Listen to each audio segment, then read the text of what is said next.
Hey guys, welcome back to another video. So आज बात करते हैं two companies RR Kabel and Capri global. So obviously दोनों के रिजल्ट्स आर वेरी गुड, है ना। केपरी का भी कॉन कॉल नहीं हुआ है बट आरआर का हो चुका है, तो दोनों के बारे में डिस्कस करते हैं। एंड मेरा टेक मैं आपको बताता हूँ कि how I am looking for both these companies. Right, सबसे पहले मैं आरआर काबिल की बात करूँ। सो ऑब्वियसली 54% की revenue growth, right. EBITDA margin आपके को 200 बेसिस पॉइंट से आपका इंप्रूवमेंट हुआ। और मैनेजमेंट का टारगेट था कि मैं 100 बेसिस पॉइंट से हर साल जो है अगले 2 सालों के लिए इंप्रूवमेंट लाऊंगा in my EBITDA term with operating efficiencies and all. And आपका पैट में कुछ अराउंड 212 बेसिस पॉइंट का इंप्रूवमेंट हुआ है। सो ऑब्वियसली आपका EBITDA has grown by around 100% and आपका PAT margin has grown by around 130%, right. तो ऑब्वियसली आपको इमेंस ऑपरेटिंग लेवरेज मिला है। अब इसमें अगर मैं वायर एंड केबल और एफएमईजी का डिवीजन करूं तो ऑब्वियसली वायर एंड केबल में आपका कुछ 57% के आसपास रेवेन्यू ग्रोथ हुआ। उसमें से भी आपका 17% वॉल्यूम ग्रोथ से आया एंड 40% आपका वैल्यू ग्रोथ से आया। वैल्यू ग्रोथ से बिकॉज आपकी commodity that is your copper and aluminium के prices have gone up substantially, right, as compared to your last quarter Q1।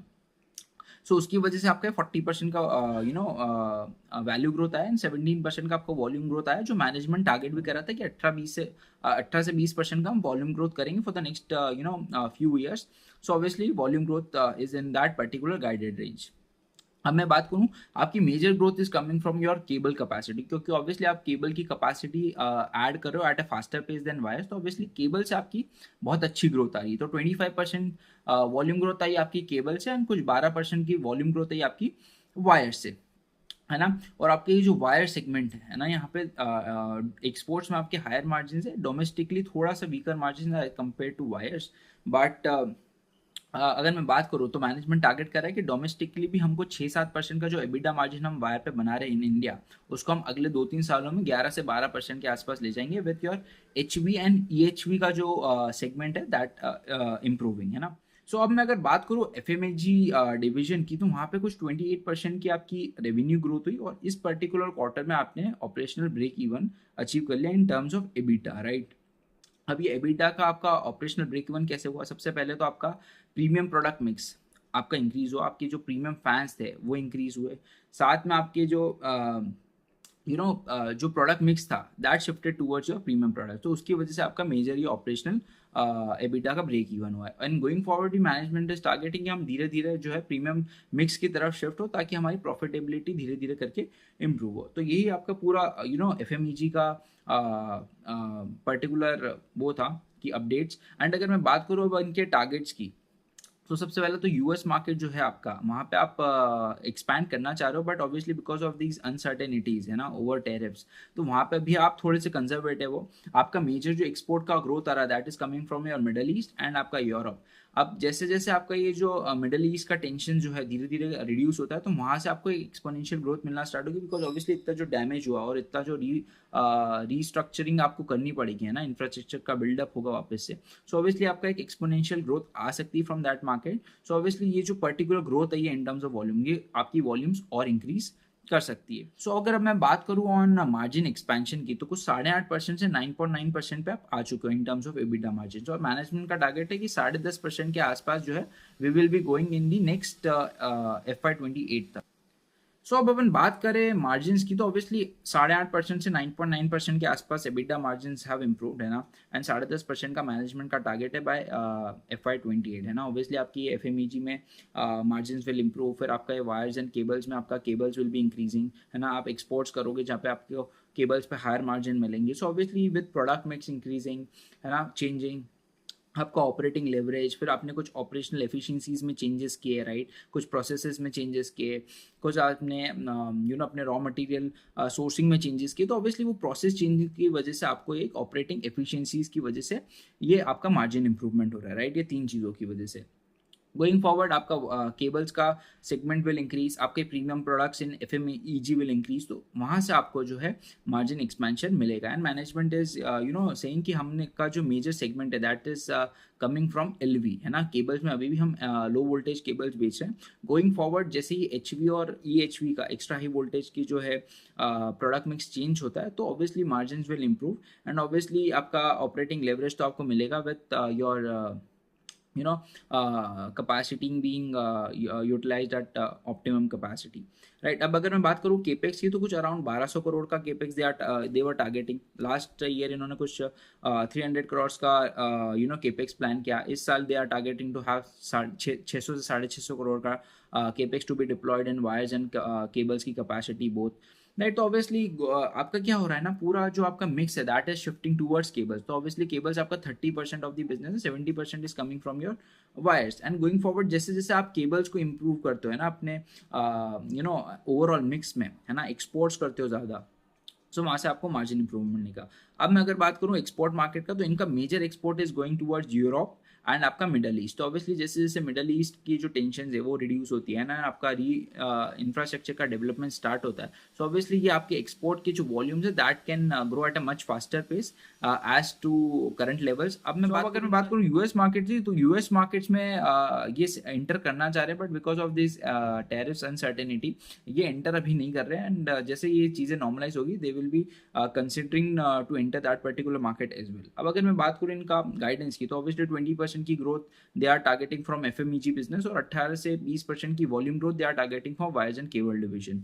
Management का ये भी कहना था कि obviously Q1 and Q2 are your seasonally weaker quarters, and Q3 and Q4 में आपका major demand आती है। तो ऑब्वियसली हमने Q1 में इतना ग्रोथ किया है, so obviously Q3 and Q4 will be much better quarters in the coming year, right? अब अगर मैं इनका डीलर डिस्ट्रीब्यूशन का चैनल की बात करूँ, तो ऑब्वियसली वहाँ पे थोड़ा सा कंसोलिडेशन हो रहा है ना आपके डीलर डिस्ट्रीब्यूशन में। रिटेल जो आपका चैनल है दैट इज ग्रोइंग, बट आपके जो मेजर डीलर्स एंड डिस्ट्रीब्यूटर्स हैं वहाँ पे आप थोड़े से रिडक्शंस कर रहे हो। आपकी जो भी एफिशिएंसीज है इन डीलर डिस्ट्रीब्यूशन चैनल उसको आप इंप्रूव करने के लिए एक कंसोलिडेशन अभी कर रहे हो। So obviously they are good player, है ना। आपका पावर एंड ट्रांसमिशन में इतनी डिमांड है ऑफ केबल्स, है ना, सोलार में, रिन्यूएबल्स में इतनी कैपेसिटी डल रही है, ग्रिड मॉडर्नाइजेशन, फिर आपकी smart meeting solutions, so obviously demand is great. आप ऑब्वियसली मार्केट शेयर गेन कर रहे हो विद इमेंस ऑपरेटिंग लेवरेज, तो obviously you are one of the players that is doing well, it's one of the consistent compounders, what I can say, है ना। They are constantly executing very well, है ना। आपका 18-20% का जो भी आपने गाइडेंस दिया है, you are achieving it very well. So obviously आपकी री रेटिंग भी हो गई, है ना, पिछले 3-4 महीनों में आपकी री रेटिंग भी हो गई। ऑब्वियसली प्रोडक्ट मिक्स भी आपका शिफ्ट हुआ टूवर्ड्स योर केबल्स डिवीजन, तो obviously that is giving you operating leverage, आप मार्केट शेयर गेन कर रहे हो। So obviously every matrix is good, है ना, कोई प्रॉब्लम ही नहीं है। अगले 2-3 साल भी for the entire cable and wire industry is very good, very good. So अब अगर अपन बात करें केपरी ग्लोबल की, सो ऑब्वियसली इनकी भी ग्रोथ इज एक्सेप्शनल, है ना। वन ऑफ द बेस्ट मैं बोल सकता हूँ अगर एनबीएफसी कोई है at this point in time, तो that is Capri, right. AUM की ग्रोथ अगर मैं बात करूँ तो 62% से आपने ईयर ओवर ईयर ग्रो किया। आपकी मैं बात करूँ सेगमेंट वाइज की, तो ऑब्वियसली आपका भी पूरा जो सेगमेंट है that is entirely secured, gold loans, affordable housing, MSME and आपका कंस्ट्रक्शन फाइनेंस, तो एंटायर पोर्टफोलियो सिक्योर्ड। गोल्ड की मैं बात करूँ तो 111% की ग्रोथ, कंस्ट्रक्शन फाइनेंस 40% की ग्रोथ, एमएसएमई 23% की ग्रोथ, अफोर्डेबल हाउसिंग फाइनेंस की 42% की ग्रोथ। तो एंटायर जो आपकी ब्रॉड बेस्ड ग्रोथ दिख रही है दैट इज़ वेरी गुड। आपकी एसेट क्वालिटी की बात करूँ तो एसेट क्वालिटी भी आपकी इंप्रूव हो गई, राइट। GNPA आप का इंप्रूव हुआ, NPA आपका 0.6% के आसपास रिपोर्ट किया है from 1% in the last Q1, so obviously that is improving. अब अगर मैं बात करूँ इनकी अदर फी इनकम की, तो ऑब्वियसली इनका जो कार ओरिजिनेशन का, सो ऑब्वियसली अगर मैं बात करूँ ना क्या स्पेशल है आपके केपरी ग्लोबल में, सबसे पहले तो इनका पूरा पोर्टफोलियो जो है सिक्योर्ड है और आपकी डिफरेंट डिफरेंट डिविजन्स है, right. Whether it's gold, affordable housing, construction finance and आपका एमएसएमई, तो entirely secured 4 segments that are doing very well, है ना। आपका ये जो गोल्ड का जो पोर्टफोलियो है ये that is doing exceptionally well, है ना। आपका टनेज में भी ग्रोथ आ रहा है, दैट इज़ नॉट कि द केस कि सिर्फ आपका जो है ये जो गोल्ड प्राइस अप्रिशिएट हुआ है उसकी वजह से आपका जो है ना मतलब एक ग्राम पे पहले आप 1 लाख रुपए ले जा पा रहे थे, तो अब आप जो है 1.20 लाख रुपीज़ लेके जा रहे हैं। तो obviously not just because of value growth but obviously आपका टनेज ग्रोथ भी हो रहा है ना। 16 टन से 20 टन के आसपास आपका टनेज हो चुका है फॉर गोल्ड लोन्स, राइट। फिर मैं अगर इनकी बात करूँ स्पेशल मुझे क्या लगता है that is your other fee incomes, है ना। तो आप पहले तो इंश्योरेंस क्रॉस सेलिंग कर रहे हो, सो वहाँ से एक आपको अच्छा सेगमेंट मिल रहा है। फिर दूसरा आपका अगर मैं बात करूँ कार ओरिजिनेशन का, सो ऑब्वियसली आप क्या कर रहे हो, आपके पास ब्रांच नेटवर्क है पैन इंडिया, तो आप क्या कर रहे हो, अपनी ब्रांचेस से बहुत सारे बैंक्स के लिए आप जो है कार लोन्स को ओरिजिनेट कर रहे हो, है ना। कोई पर्टिकुलर लीड है तो आपने उसको क्या किया, किसी पर्टिकुलर बैंक में जिनके साथ आपकी पार्टनरशिप है वहाँ पे आपने उसको भेज दिया, एंड ऑब्वियसली उस पर्टिकुलर लोन पे जो भी आपको जो लीड जनरेशन का कमीशन मिलना था, that is your car origination fee income. और तीसरा आपका को lending, so obviously 20% of your entire book is into your को लेंडिंग, मीन्स आप बड़े बैंक्स या फिर आपके स्मॉल फाइनेंस बैंक्स के साथ मिलकर लेंडिंग कर रहे हो। So obviously you are an NBFC, तो ऑब्वियसली उसकी अंडर राइटिंग करना, उसका कलेक्शंस वगैरह देखना, उसकी रिकवरीज देखना, सो ऑब्वियसली उसके लिए आपको जो है मैनेजमेंट फी मिलती है। So obviously that also is a good fee income source for you. So obviously ये पर्टिकुलर सेगमेंट में भी आपकी बहुत अच्छी ग्रोथ है। अगर मैं बात करूँ इंश्योरेंस इनकम की, सो 66% ईयर ओवर ईयर की ग्रोथ है आपके इंश्योरेंस इनकम में। कार ओरिजिनेशन की बात करूँ तो 37% से आपकी फी इनकम ग्रो करी। आपका ये जो को ओरिजिनेशन या को लेंडिंग वाला पार्ट है, यहाँ पे आपकी थोड़ी सी मॉडरेशन हुई है। 65 करोड़ की इनकम आपने रिपोर्ट करी as compared to 72 crore in the last Q1। That is because see, सबसे पहले तो आपका ये क्या हुआ है ना, इसमें गोल्ड लोन्स का थोड़ा सा प्रॉब्लम जो है इस बार, आपके कुछ RBI के रेगुलेशन चेंज हुए हैं फॉर को लेंडिंग, तो ऑब्वियसली उसकी वजह से आपका थोड़ा सा मॉडरेशन सभी आपके लेंडर्स रिपोर्ट कर रहे हैं इन योर को लेंडिंग, तो वहाँ पे थोड़ा सा प्रेशर आया को लेंडिंग में, लेकिन that is fine. Going forward आपका ये पर्टिकुलर पोर्शन भी जो है आपका फी इनकम फी जनरेट करना स्टार्ट कर देगा, राइट। अब अगर मैं बात करूँ एसेट क्वालिटी की, तो एसेट क्वालिटी इज गुड, है ना, that is improving every quarter. आपका GNPA की बात करूँ तो ऑब्वियसली 1.1% के आसपास आपने रिपोर्ट किया है। NNPA की बात करूँ तो 1% से आपका 0.6% पे आ चुका है ओवर लास्ट क्वार्टर।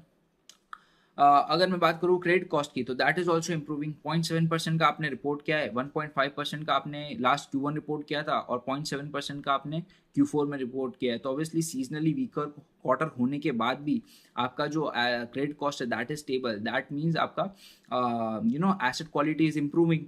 अब मैं आपकी बात करूँ सारे जो आपके सेगमेंट्स है, whether it's gold, whether it's MSME, whether it's affordable housing, सब में आपकी जो एसेट क्वालिटी है that is coming, it's very good. आपकी GNPA NPA के numbers are coming down, credit cost is coming down. सिर्फ मेरे को एक कंस्ट्रक्शन फाइनेंस में थोड़ा सा एक शार्प जंप देखने को मिला है Q4 ओवर Q1, बिकॉज ये होता गया ना, आपके ये जो कंस्ट्रक्शन फाइनेंस में आपके नंबर ऑफ लोन्स बहुत लिमिटेड होते हैं ना, ऑब्वियसली आप बड़े बड़े साइज के लोन देते हो, ऑब्वियसली आपका 15 to 16 करोड़ का कुछ एवरेज साइज है ना, ऑब्वियसली आप बिल्डर्स को दे रहे हो to fund their construction needs. तो ऑब्वियसली उसमें होता क्या ना, अगर एक भी आपका बिल्डर डिफॉल्ट करता है तो obviously there is a sharp jump in your NPA and GNPA numbers. तो ऑब्वियसली आपके GNPA नंबर्स में 0.3% से 0.7% हो गए, है ना, क्वार्टर ओवर क्वार्टर, एंड आपके NPAs आर स्टेबल। तो ऑब्वियसली अपनी प्रोविजनिंग वगैरह आपने कर दी है, बट वही मेरे को देखना है कि एक लेंडर्स की वजह से ये एक शार्प जंप आया कि ऑब्वियसली कुछ मेजर अकाउंट में कुछ प्रॉब्लम आई है। So that is there. Obviously आपके यील्ड्स इंप्रूव कर गए, सिर्फ आपके MSME में थोड़ा सा रिडक्शन आया है ना, इन टर्म्स ऑफ यील्ड्स। आपकी जो गोल्ड लोन्स में यील्ड का मॉडरेशन आया था last quarter, that has also improve. आपके अफोर्डेबल हाउसिंग में आपके यील्ड्स आर कांस्टेंट, आपके कंस्ट्रक्शन फाइनेंस में आपके यील्ड्स आर कांस्टेंट।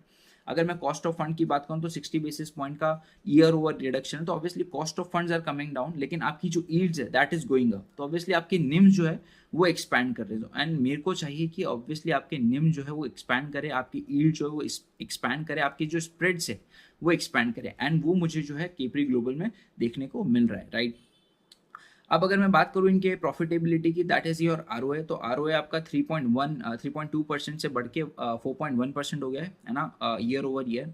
ROE आपका मैं बात करूँ तो 13% से बढ़ के 19% पे हो गया है। So obviously the kind of operating leverage that you are getting from the business, है ना, आपकी फी इनकम बढ़ रही है, फिर आपके operational expenses are not growing to the extent जहाँ पे आपके operational income is growing. So obviously वो ऑपरेटिंग लेवरेज जो है ना आपको किक इन करने को देखने को मिल रहा है, एंड ऑब्वियसली आपकी जो ब्रांच प्रोडक्टिविटी है दैट इज गोइंग, है ना, going above every quarter and quarter. So obviously that gives me the confidence कि management is executing very well, है ना। सबसे पहले तो आप इतने बड़े बेस पे 60-62% की ग्रोथ रिपोर्ट कर रहे हो, फिर आपकी एसेट क्वालिटी इज इंप्रूविंग, फिर आपके निम्स, यील्ड, स्प्रेड्स सब इंप्रूव कर रहे हैं, साथ में आपकी फी इनकम जो आपकी डायरेक्टली बॉटम लाइन को एनहांस करती है that is growing at a fast pace.